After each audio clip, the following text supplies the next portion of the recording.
বন্ধন নিউজে আপনাদের স্বাগত। শুরু করছি আজকের খবরের এই অংশটি নিবেদন করছে চুঁচুড়া নবজীবন ফাউন্ডেশন। লোকসভা ভোটের আগে 100 দিনের কাজে বকেয়া পারিশ্রমিক দিতে সহায়তা কেন্দ্র করে কেন্দ্রের বিরুদ্ধে ভোটকেন্দ্রের অভিযোগ তুলে জনসংযোগে সামিল তৃণমূল নেতামত্ত্বিক ও কর্মী সমর্থকরা। এদিন হুগলির কোদালিয়া দেবানন্দপুর রাজহাট এলাকায় 100 দিনের কাজে বঞ্চিত শ্রমিকদের 2 বছরের বকেয়া পারিশ্রমিক পাওয়ার ক্ষেত্রে সহায়তা কেন্দ্র হাজির হয়ে 100 দিনের কাজে শ্রমিকদের থেকে সুবিধা অসুবিধার কথা শুনলেন চুঁচুড়ার বিধায়ক অসিত মজুমদার। সারা রাজ্যে জুড়ে ঘাসফুল শিবিরের তরফে 100 দিনের কাজে এইরকম সহায়তা কেন্দ্র খুলে শ্রমিকদের কাছে মুখ্যমন্ত্রী মমতা বন্দ্যোপাধ্যায় ও সাংসদ অভিষেক বন্দ্যোপাধ্যায়ের প্রচেষ্টার কথা তুলে ধরলেন তৃণমূলের নেতা মন্ত্রী ও কর্মী সমর্থকরা। এদিন রাজ্যের 100 দিনের কাজে দুর্নীতি নিয়ে রাজনৈতিক মহলে ব্যাপক আলোড়ন পড়েছিল, যা এখনও জারি। কেন্দ্রের এই দুর্নীতির অভিযোগ পৌঁছল কেন্দ্র সরকারের 100 দিনের কাজে রাজ্যের বরাদ্দ বাতিল করে, যা নিয়ে কেন্দ্রের বিরুদ্ধে জিহাদি ঘোষণা করেছেন রাজ্যের মুখ্যমন্ত্রী মমতা বন্দ্যোপাধ্যায়। এদিনে শাসক দল 100 দিনের কাজে সহায়তা কেন্দ্র খুলে তৃণমূল নেতাকর্মীদের এই জনসংযোগকে লোকসভা ভোটের আগে ভোট টানার কৌশল বলে অভিযোগ তুলল রাজ্যের প্রধান বিরোধী দল বিজেপি।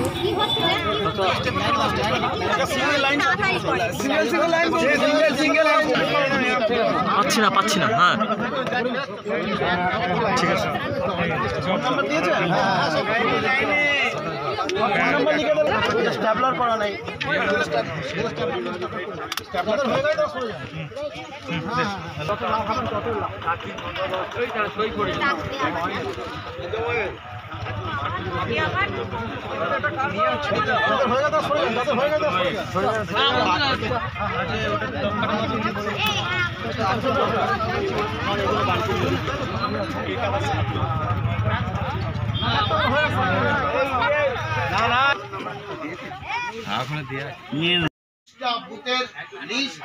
আমি একসঙ্গে শ্রদ্ধেয় বিধায়কের হাতে তুলে দেবো এবং অসিত মজুমদার মহাশয়কে সংক্ষিপ্ত কিছু বলার জন্য অনুরোধ করছি। দেখুন, আপনারা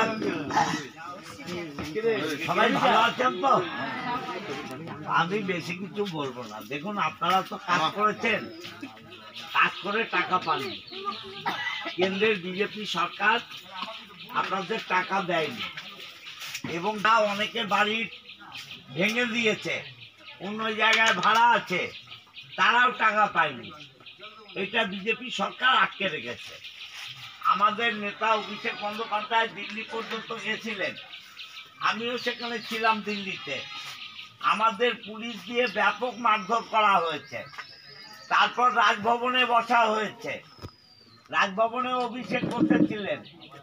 তারপরেও রাজ্যপাল কথা দিয়েছেন যে আপনাদের টাকা দেবেন, কিন্তু আজও পর্যন্ত আপনাদের টাকা দেয়নি। যার জন্য মমতা বন্দ্যোপাধ্যায় নিজে সিদ্ধান্ত নিয়েছেন যে যারা কাজ করেছেন টাকা পাননি তাদের প্রত্যেকের অ্যাকাউন্টে আগামী 1 তারিখের মধ্যে টাকা ঢুকে যাবে। আর যারা বাড়ি এখানে জমা দিয়েছে, বাড়ি জমা দেবেন, বাকি নেই, কিন্তু বাড়ির জন্য যে জব কার্ডের লেবার কাজ করে বাড়ির জন্য সেটা পায়। আপনারা যে টাকা পাবেন সবটাই মমতা ব্যানার্জি রাজ্য সরকারের টাকা থেকে আগামী 1 তারিখের মধ্যে আপনাদের ব্যাংক অ্যাকাউন্টে দিয়ে দেবে এবং আপনারা সব টাকা পাবেন। এরপরে আপনারা চিন্তা করবেন মমতা ব্যানার্জি আপনাদের পাশে আছেন, গরিব মানুষের পাশে আছেন। গরিব মানুষের জন্যে তৃণমূল কংগ্রেস মমতা ব্যানার্জি আছে, অন্য কেউ নেই, এটা তার প্রমাণ। আপনারা 1 তারিখে সবাই ব্যাংক অ্যাকাউন্ট ওপেন করবেন, যে চেক করবেন, দেখবেন আপনাদের টাকা ঢুকে গেছে। ঠিক আছে, সবাই ভালো থাকবেন, নমস্কার। আপনারা নিশ্চয় জানেন যে গত 2 বছর ধরে যারা 100 দিনের এমজি এনার্জি এর কাজ করেছিল তাদের টাকা কেন্দ্র দেয়নি, বিজেপি সরকার দেয়নি। আমাদের নেত্রী বাংলার মুখ্যমন্ত্রী মমতা বন্দ্যোপাধ্যায় ঘোষণা করেছেন যে আগামী 1 তারিখের মধ্যে, মানে 1 মার্চের মধ্যে যারা 100 দিনের কাজ করেছেন তাদের অ্যাকাউন্টে সরাসরি তাদের বাকি টাকা ঢুকে যাবে এবং যারা আবাস যোজনার টাকা পাবেন কিন্তু কেন্দ্রীয় সরকার দেয়নি, তাদেরও এই ক্যাম্প থেকে আমরা তাদের ডাইরেক্ট আমাদের ল্যাপটপে তাদের ডিটেলস লোড করব এবং সরকারের কাছে পাঠাবো। তারা আবাস যোজনার টাকাও পাবেন। আমাদের নেতা সর্বভারতীয় সাধারণ সম্পাদক অভিষেক বন্দ্যোপাধ্যায় তিনি নির্দেশ দিয়েছেন যে 18 তারিখ থেকে 25 তারিখ বাংলার প্রতিটা গ্রাম পঞ্চায়েতে ক্যাম্প করা হবে, সহায়তা কেন্দ্র করা হবে এবং সেখানে আমাদের দলের সর্বস্তরের নেতৃত্ব থাকবে। এটা চুঁচুড়া ব্লক দেবানন্দপুর গ্রাম পঞ্চায়েত সকাল 10টা থেকে 6টা পর্যন্ত আমাদের এই ক্যাম্প চলবে, সহায়তা কেন্দ্র চলবে এবং প্রতিদিন যারা এখানে নাম নথিভুক্ত করবেন তাদের ডিটেলস চলে যাবে এবং আগামী 1 তারিখের মধ্যে তাদের ব্যাংক অ্যাকাউন্টে যারা আবাস যোজনা টাকা পান তাদের আবাস যোজনায় টাকা যাবে এবং যারা 100 দিনের টাকা পাননি, কেন্দ্রীয় সরকার দেয়নি, রাজ্য সরকার তাদের টাকাও তাদের ব্যাংক অ্যাকাউন্টে পৌঁছে দেবেন। আমার বিধানসভায় 7টা গ্রাম পঞ্চায়েত, কোদালিয়া 2-এ খানাগড় স্কুলে চলছে, ব্যান্ডেলে লিচু বাগানে চলছে পার্টি অফিসে, দেবানন্দপুরে পঞ্চায়েতের সামনেই বাজারে চলছে, আপনারা দেখতেই পাচ্ছেন। রাজহাটে আমাদের পঞ্চায়েতের পাশের মাঠে চলছে সংহতি ময়দান, কোলবায় গোয়ালজোর প্রাইমারি স্কুলে চলছে, সুগন্ধায় অমরপুর স্কুলে চলছে, অমরপুর মাঠে এবং কোদালিয়ায় 1-এ সিঙ্গিবাগান শেতলা মন্দিরে চলছে। তৃণমূল সরকার যা প্রতিশ্রুতি দেয় তাই করে, তৃণমূল দল যা প্রতিশ্রুতি দেয় তাই করে। অভিষেক বন্দ্যোপাধ্যায় দিল্লিতে আন্দোলন করতে যেয়ে লাঠি খেয়েছিলেন এবং রাজভবনে ধর্ণা দিয়ে তিনি বলেছিলেন যে কেন্দ্র যদি টাকা না দেয় রাজ্য সরকার মানুষের টাকা দেবে, 100 দিনের কাজের টাকা রাজ্য সরকারই দেবে এবং সেটাই শুরু হলো। আজকে থেকে তার শেষ পর্ব এবং 1 তারিখের মধ্যে মানুষ টাকা পাবে। অতএব আমাদের দল এবং সরকার যে প্রতিশ্রুতি দেয় সেই প্রতিশ্রুতি পালন করে, যেটা ভারতবর্ষের কোনো রাজনৈতিক দল কথা দিয়ে কথা রাখে না। 100 দিনের কাজ, প্রধানমন্ত্রী আবাস যোজনার সম্পূর্ণ টাকা রাজ্যের মুখ্যমন্ত্রীকে তো অনেক আগেই পাঠিয়ে দিয়েছিল। আজকে এই টাকা মানুষকে বিতরণ করা হচ্ছিল না, কারণ সেই টাকা আত্মসাৎ করেছিল স্থানীয় তৃণমূলের নেতা, মন্ত্রী, স্থানীয় যারা পঞ্চায়েতের প্রধান আছে, পৌর প্রধান আছে, তাদের আলমারিতে ঢুকে গেছিল এই টাকা। যেহেতু এখন সামনে লোকসভা ভোট, এই ভোট করানোর জন্য মুখ্যমন্ত্রী এখন ধর্ণা মঞ্চ থেকে ঘোষণা করেছে এই টাকা সকলকে দিয়ে দেওয়া হবে। বারবার কেন্দ্রীয় দল এখানে এসে তদারকি করেছে, দেখা গেছে এই টাকা তৃণমূলের নেতারাই আত্মসাৎ করেছে। কোথাও বাড়ি তৈরি হয়নি অথচ সেই বাড়ির টাকা বরাদ্দ হয়ে গেছে, জব কার্ড হয়েছে অথচ সেই মানুষ নেই, টাকা কোথায়? তৃণমূল নেতাদের আলমারিতে। আজকে চাপের মুখেই টাকা দিতে হচ্ছে, কারণ সামনে লোকসভা ভোট। সুরেশ সাউ, হুগলি সাংগঠনিক জেলা বিজেপি সাধারণ সম্পাদক। মাদকাসক্ত যুবকদের জীবনের মূল স্রোতে ফিরিয়ে আনছে চুঁচুড়া নবজীবন ফাউন্ডেশন। আজ থেকে 7 বছর আগে পথ চলা শুরু হয়েছিল এই সংস্থার। হুগলি জেলা থেকে শুরু হয়েছিল নবজীবন ফাউন্ডেশনের কাজ। আজ গোটা উত্তর পূর্ব ভারতে ছড়িয়ে পড়েছে তার ব্যাপ্তি। জেলা ও রাজ্যের হাজার হাজার মাদকাসক্ত যুবকদের মানসিক ও শারীরিক চিকিৎসার মধ্যে দিয়ে সুস্থ জীবনের পথে ফিরিয়ে আনছে নবজীবন ফাউন্ডেশন।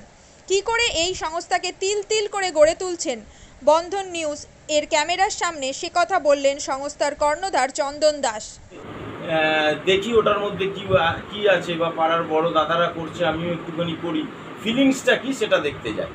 এবং একটা সার্টেন টাইমের পর কি হয়, সেটা ফ্রিকোয়েন্সিটা তখন অনেক বেশি থাকে, গ্যাপ থাকে যখন শুরু করে, পরবর্তীকালে যখন নির্ভরশীল হয়ে পড়ে সেই একটা সাবস্টেন্সের উপর, তখন সেটা থেকে বেরোনোর জন্য সে নানা রকম চেষ্টা করে, কিন্তু তার ওয়ে আউটটা জানা নেই যে কোন রাস্তা দিয়ে গেলে নেশা থেকেও বিরত থেকে সুস্থ স্বাভাবিক জীবনযাপন করা যায়। তো আমি ভাবলাম যে শুধুমাত্র আমি সুস্থ স্বাভাবিক জীবনযাপন করলাম, আমার জীবনের সার্বিক উন্নতি হলো, বা আমার যেসব এম বা আমি জীবনে যে জিনিসগুলো করতে পারিনি সেগুলো আমি ফুলফিল করলাম, তাহলে তো শুধু আমার কথাই ভাবা হলো। তাহলে আমি এরকম কিছু কাজ করি যাতে আমার মতো আরও 5 জন আমার দ্বারা উপকৃত হয়, এবং একটা সার্টেন টাইমের পর যখন মানুষ চায় যে ফিরতে, অথচ তার কাছে রাস্তা থাকে না, তখন এই একটা WHO ওয়ার্ল্ড হেলথ অর্গানাইজেশন একটা প্রসিডিউর বার করেছে। গরম পানীয়র জন্য বিশ্বমানের flask, micro oven, mixer grinder, induction সহ আধুনিক রান্নাঘরের সামগ্রী উৎপাদন সারা বিশ্বে আলোড়ন সৃষ্টি করেছে বড়শিল। পাশাপাশি বিশ্বমানের সোলার গ্লাস, যা সোলার সিস্টেমের অন্যতম সামগ্রী তৈরি করে, সারা বিশ্বে নজির গড়েছে বড়শিল। দেশের বাজারে পাশাপাশি বিশ্ববাজারেও সব প্রতিযোগী কোম্পানিকে পিছনে ফেলে এগিয়ে চলেছে ভারতের বড়শিল। রাজস্থানের বড়শিল কারখানায় 1200 মহিলার কর্মসংস্থান হয়েছে। প্রতিদিন রাজস্থানের প্রত্যন্ত গ্রাম থেকে ওই মহিলাদের গাড়ি করে কারখানায় নিয়ে আসে কারখানা কর্তৃপক্ষ। তারা বড়শিলের বিশ্বমানের প্লেটের ডিজাইনে কাজ করে। দিনের শেষে তাদের গাড়ি করে বাড়ি ফিরিয়ে দেয় কারখানা কর্তৃপক্ষ।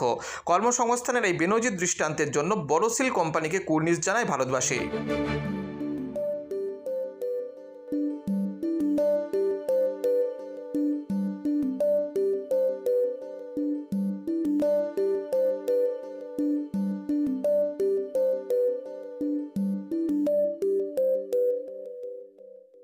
At Borosil, our products touch our customers' lives in many ways. Our philosophy is simple: understand the evolving needs of our customers and deliver solutions to meet them.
We look beyond business. We promote green energy as well as provide healthcare and education for the underprivileged. In fact, this has been our heritage at Borosil.